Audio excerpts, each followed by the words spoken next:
성경을 읽으면 지혜를 얻고 성경을 믿으면 구원을 얻네. 성경의 교훈을 따르는 자는 거룩한 성품을 이루어가리.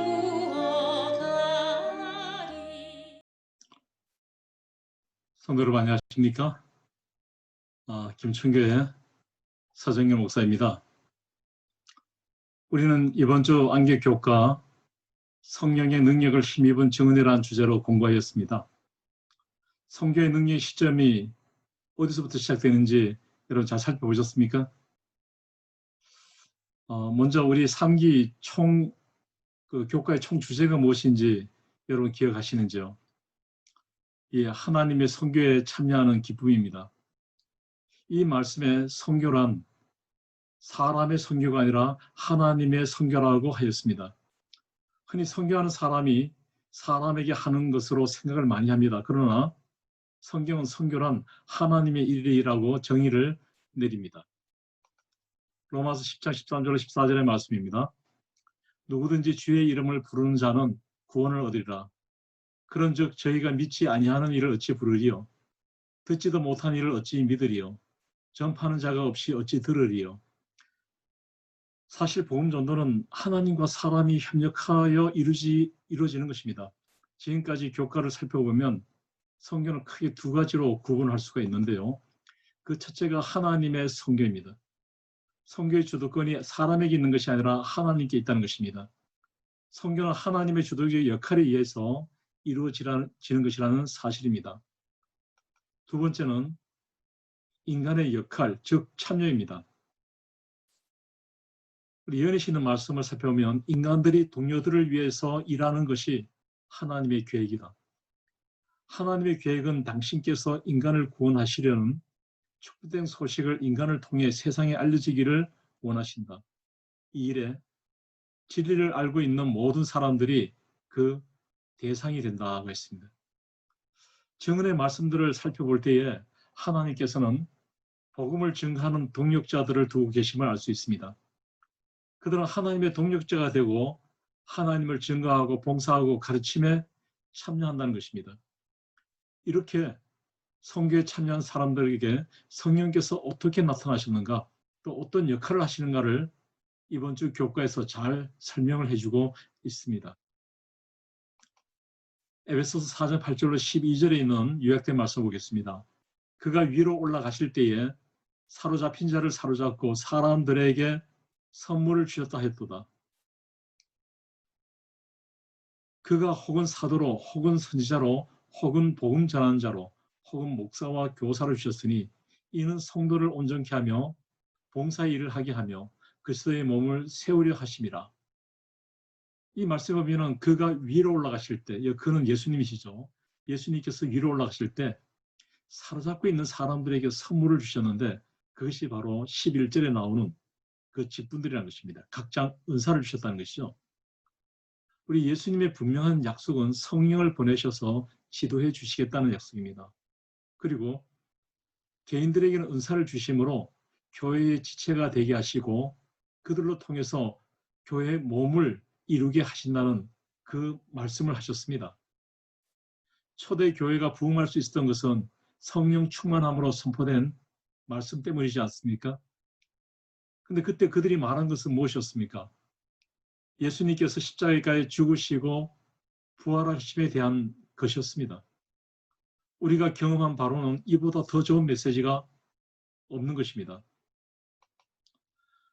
그리고 사도행전 4장 31절의 내용을 보면은 빌기를 다하며 모인 것이 진동하더니 성령 충만한 사람이 담대히 그리스도 예수를 전했습니다. 그때에 나타난 능력은 하루 3,000명이 침례를 받았습니다.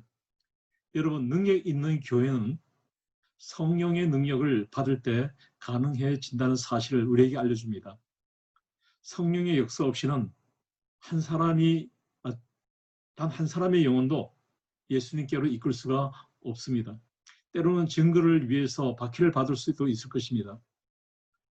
이번 주 교과에서 스데반, 빌립, 베드로의 증언들을 예로 들면서 설명한 것처럼 박해는 그리스도인을 흩트려 버립니다.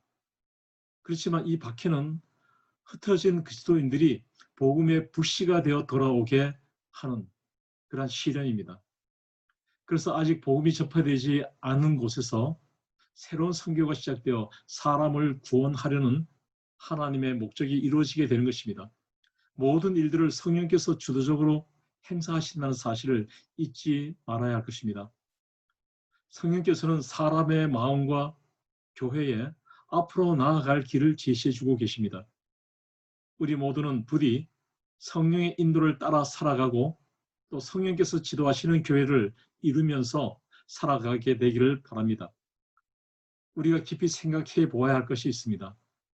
그것은 우리 교회는 성령 하나님의 이끄심을 정말 우리가 순전히 따르고 있는가 하는 것입니다. 성경은 자의적 판단에 의해서 활동하는 것으로 보이지만 실제는 성령께서 활동하시는 것입니다. 신자는 성령이 활동하는 거룩한 도구로서 그 역할을 수행하는 존재들입니다. 말씀은 성령 하나님의 감동으로 기록된 것임을 우리가 잘 알지 않습니까? 그러므로 복음 전도자로서 우리가 전하는 모든 말들, 즉 기록되고 전달되고 가르치는 일은 성령께서 하시는 일입니다. 교회는 다양한 사람이 모여서 한 목적을 지향하고 또 삶을 준비하며 살아가는 신앙 공동체입니다. 그러나 분명한 사실은 서로 다른 문화와 배경에서 모여진 공동체라는 것입니다. 그렇기 때문에 우리는 서로 좀 더 이해하고 기다려주는 그런 배려가 절실히 필요합니다. 실상 진리에서 융화되기 어려운 경우라 하더라도 그들이 생활이 익숙하게 될 때까지 격려하고 도와주는 그런 사랑을 실천할 수 있게 되는 교회 또 성도들이 되길 바랍니다. 성도 여러분, 성령의 인도를 따라 능력 있는 교회를 이루어 가십시다.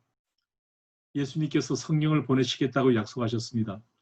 이것은 가장 강력한 교회를 형성하시겠다는 의지였습니다. 금요일 교과 그 요지 중에 보면 있는 말씀입니다. 성령은 구원의 과정에서 아버지와 아들과 협력하신다. 우리가 전개하는 모든 전도 활동에서 우리는 사람을 구원하고 계시는 그분의 사역에 동참하는 것이다.